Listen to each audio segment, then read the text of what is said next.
Hey guys, Tom Barton from TomBartonSports.com here.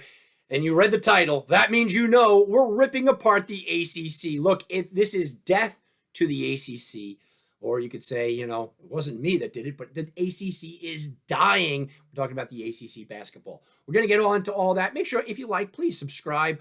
Tell everybody else. You can go check me out at TomBartonSports.com, Tom Barton Sports over on Twitter. Share it with your friends, and TomBartonSports@gmail.com if you really want to get into it.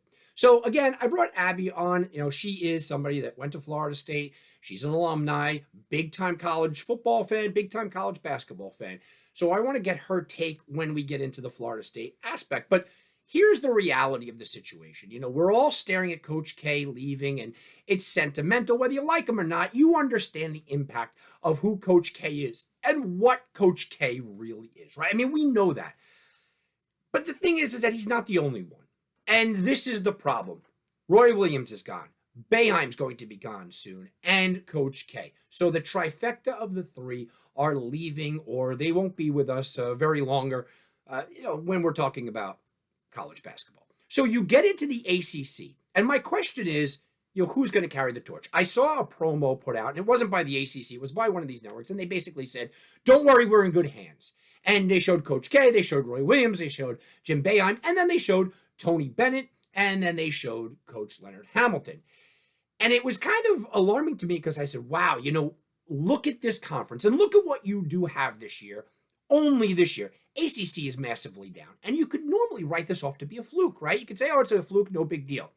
I'm somebody, I grew up in the Big East during the Patrick Ewing, Chris Mullen years. I knew that. I knew how dominant a conference can be. Then I lived in the Triangle during the ACC years where it was not, will UNC and Duke make the Final Four? But can we have an opportunity where they make the finals? We were in an area for a long time there, probably about a decade, where the ACC was so strong. I would argue on the radio with my listeners that the ACC deserved 7, 8, 9, 10 seeds in the big tournament because they were that good. We normally went to the Sweet 16, and how many teams in the Sweet 16 came from the ACC? You were filling out your bracket, you said, do I really have 8 teams from the ACC going to the Sweet 16? Oh, I got to have at least 5. I mean, they were that good. And now we're starting to see the ACC having a down year. And you can chalk it up to a fluke, but I'm chalking it up to saying Coach K, Roy Williams, Jim Boeheim, and the entire conference is down. Which leads me to kind of bashing all of these teams here. And I don't mean to, but I'm just being a realist, right? Georgia Tech, well, they had a fluke year last year. Okay, look at what they really are. Does anybody believe that Georgia Tech is going to lead us into, the next decade of basketball? North Carolina State, sort of the same thing. They have up and down years, but nobody really believes that they're going to be a Final Four team. Pitt, they're garbage. Boston College, albeit a nice round 1 win, but that was garbage. Louisville's having a down year. You expect Louisville to be good. I talked about Syracuse. Clemson's the same thing. They have a spark here and there where maybe they're a Sweet 16 team, but that's all you could expect from them. Virginia Tech, good defense seemingly year after year, and quality program, but there's nobody talking about a Final Four run out of Virginia Tech, not at all. Wake Forest, well, they were like the second best team in the conference all year this year. They went out to a 12-win Boston College team and took a loss in the first round. No one's taking Wake Forest seriously. Miami, nice little program. You could argue they're a top 25 team, but they seemingly let down constantly. They're not somebody that I feel confident about. Notre Dame had a really good year, but Notre Dame's had good years. Anybody really believe they're going to the Elite Eight this year? And this might be their opportunity. So we get into Duke and North Carolina. North Carolina, well, they were a top 25 team for, like a week this year, and that's because they beat Duke. They had fallen off the map, and it's an expected fall off. I think North Carolina's not going anywhere. They're going to build back up, but the allure of North Carolina is kind of gone, as most of the kids that are in college now, well, they certainly never saw MJ play, and maybe that's wearing off a little bit. Duke, you can't tell me that Coach K is the greatest coach of all time and then tell me that the program is going to be perfectly okay.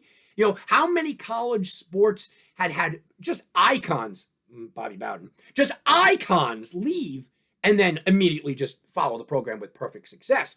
No, it doesn't normally happen.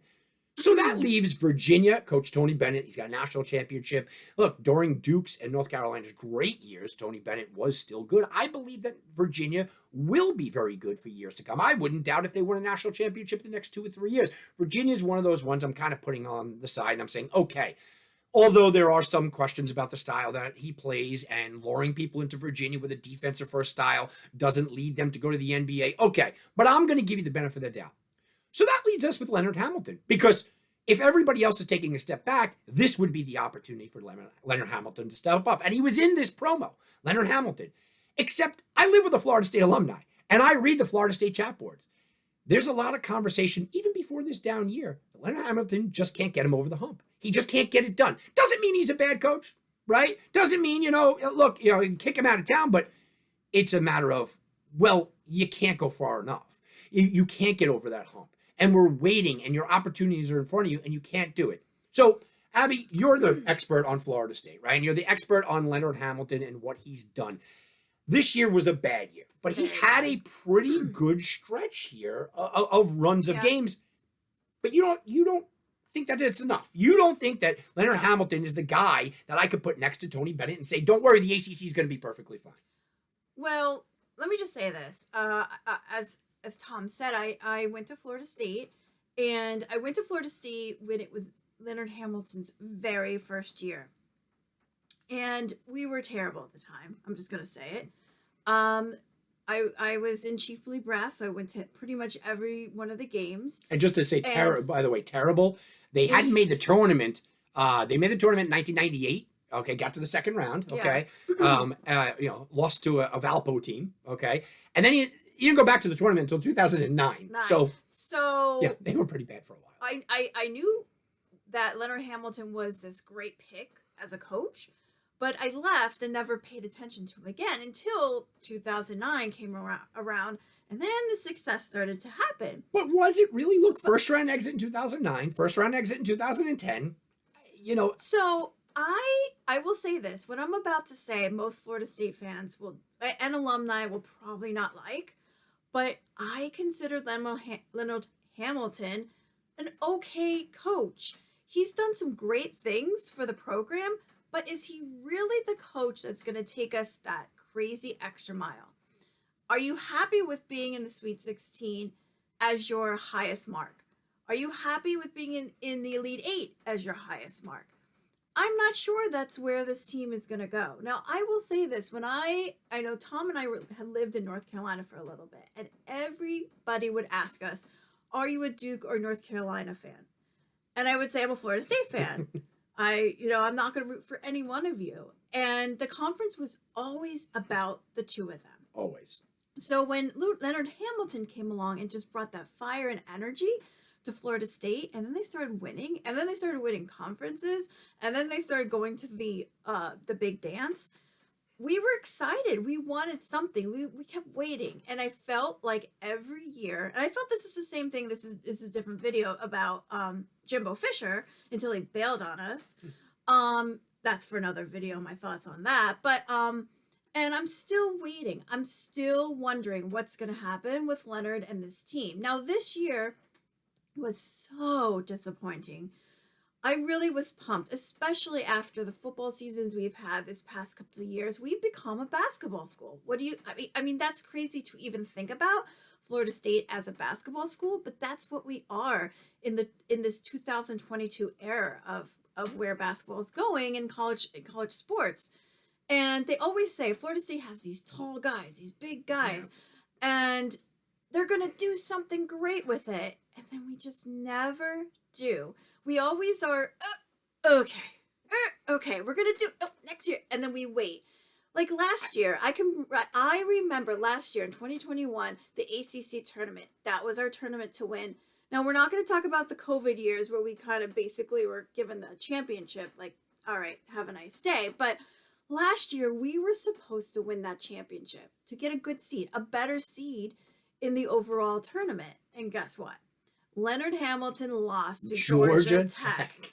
Okay? People in Georgia are going to hate us. But I cannot tell you how upset I was.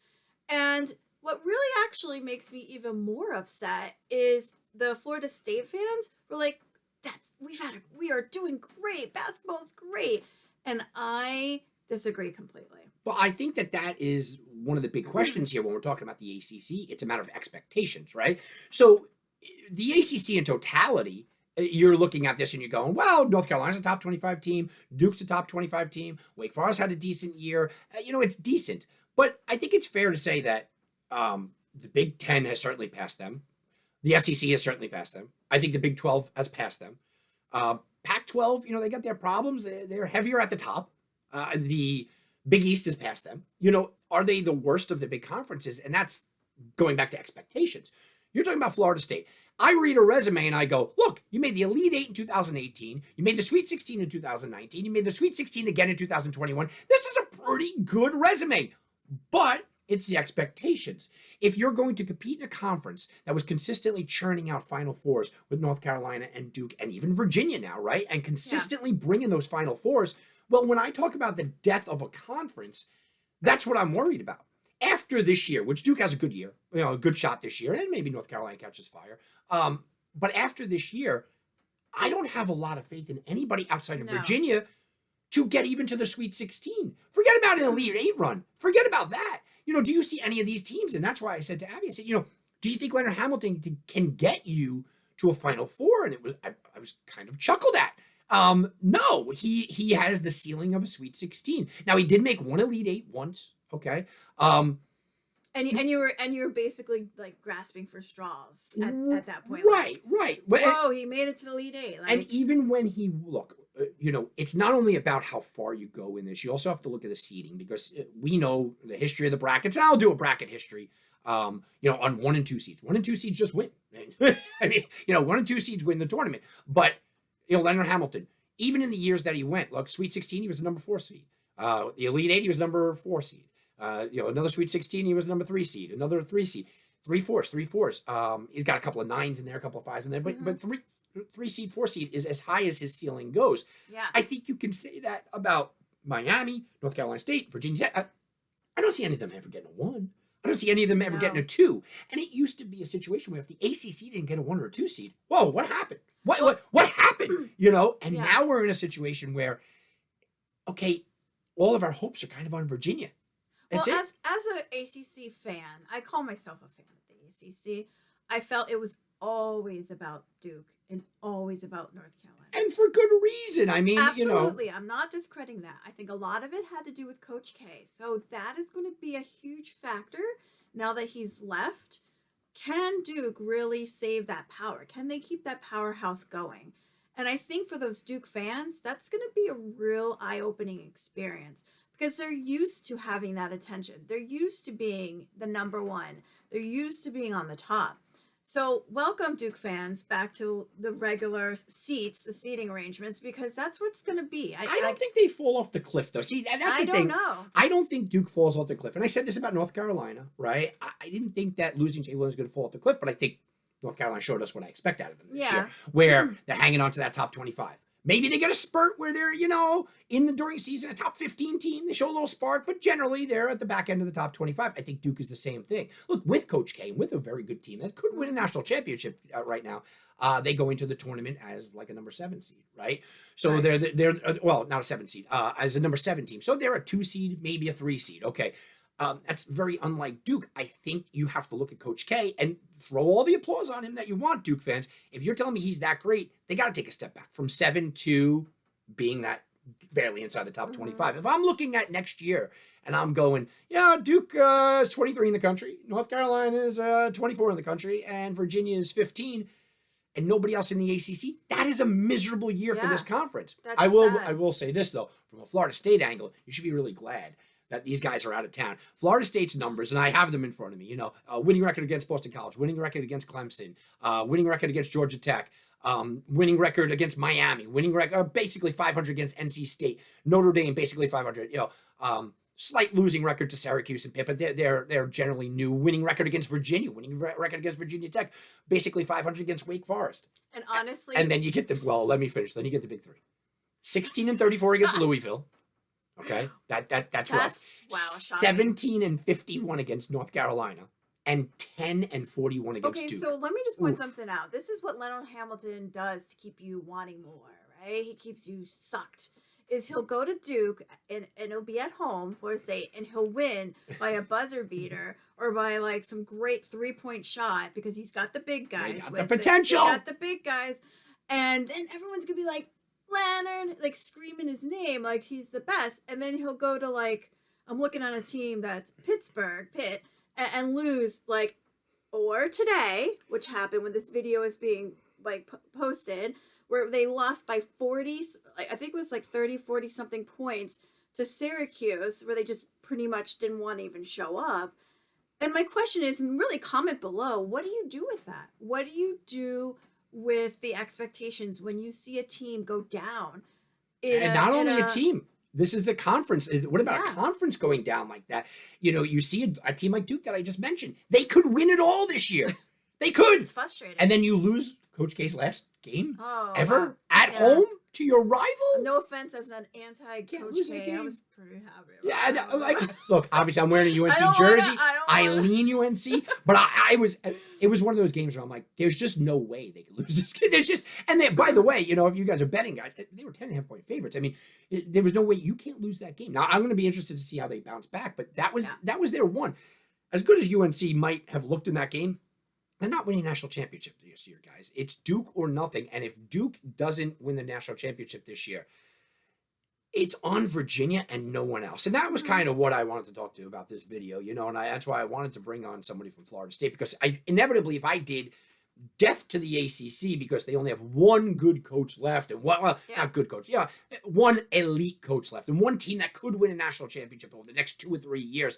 If I did that video, I would have got hate mail from Florida State fans. And I said, wait a minute, I am way too close to the program. I hear what you guys are saying behind the scenes. Good guy, nice guy, great. Sweet 16 run. Oh, we're hoping. Final Four? You're kidding, Tom. That's hysterical. And that's they're saying this guy's amazing. Keep him on, because at this point, but no one realistically thinks that they're going to the Final Four. That's sad. And that's sad. It's crazy. Sad. And here I go. I'm on my crazy rant right now, so I apologize all of those that are watching this. Is if you put that with our college football right now, what is Florida State doing? What is the athletic department doing? What are we doing to change this? And so that goes back to teams that actually give a crap, that they make a difference, that they hire the right coaches. So that's really what it's looking like. That's why I look at teams like Virginia and I get excited. Even though it is kind of a down year, and you brought that up, I really think that he can carry the ACC because he's got a fire.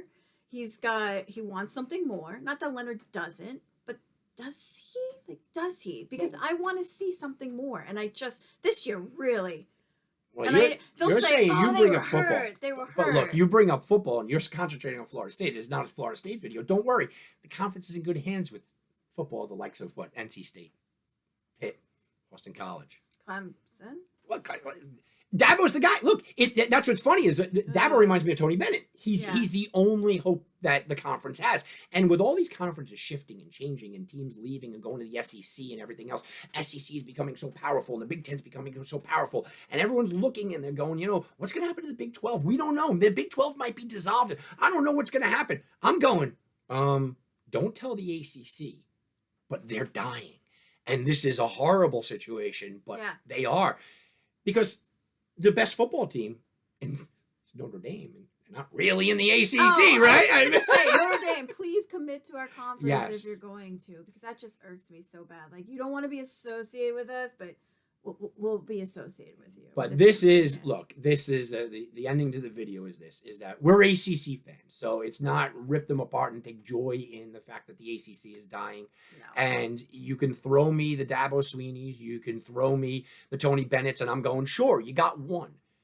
It's who's taking the torch after that. And Coach K leaves, and I know Duke and North Carolina fans are saying, we're going to be fine. You're not. You're going to take a step back. Could you rebuild the program? Sure. But in the immediate future, the next 2, 3, 4 years, this is Tony Bennett and everybody else. And right now, Tony Bennett's team doesn't even look very good this year. This is Dabo Sweeney and everybody else. Right now, Dabo Sweeney's team did not look very good this year.